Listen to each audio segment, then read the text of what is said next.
මට තියෙන්නේ මිල අතිකම සේන්න වලින් එකක්.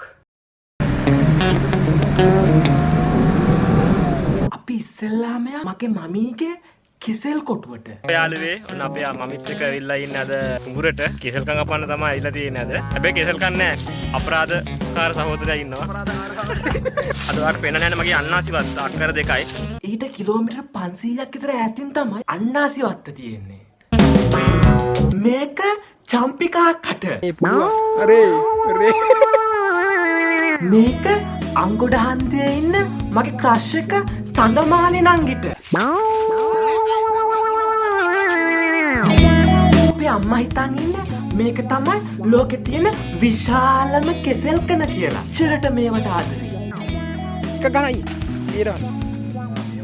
පොඩි කාලේ මේ අර සතුරුන්ට ආක්‍රමණ අහම අපිට අර සතුරු ආක්‍රමණ අහම කෙහෙල් ගස් හබරල ගස් එහෙම ඉවරයි නේද? අපි යමු දැන් කිලෝමීටර් 500ක් ඈතින් තියෙන අන්නාසිවත්ත බලන්න. යනවා කැලේමෙහි ආචාර්ය පෙළපාලිය මගේ අපරාධ සහායක.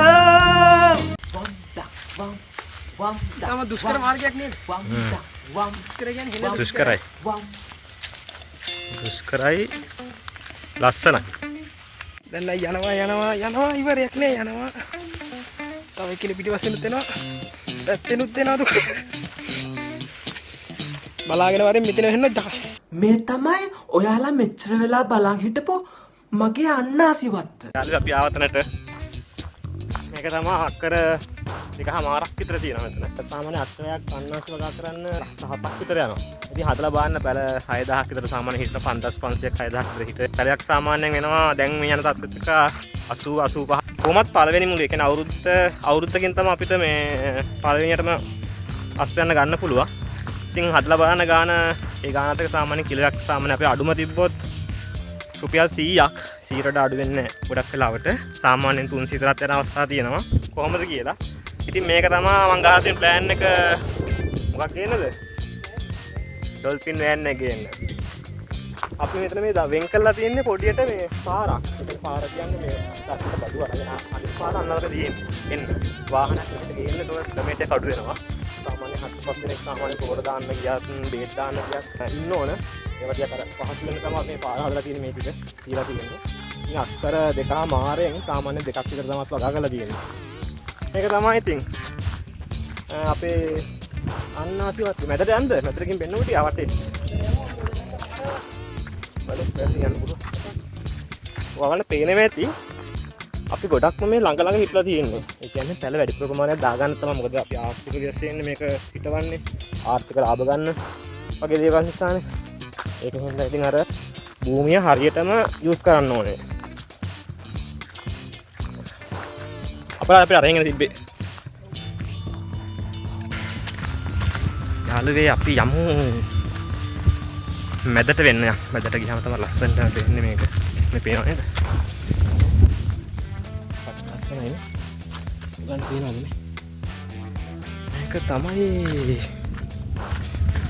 ඒ ඔයගොල්ලොත් මේ වගේ දෙයක් try කරන්න. හැබැයි ඉතින් සල්ලි පොඩ්ඩක් රිස්ක් එකකුත් තියෙනවා.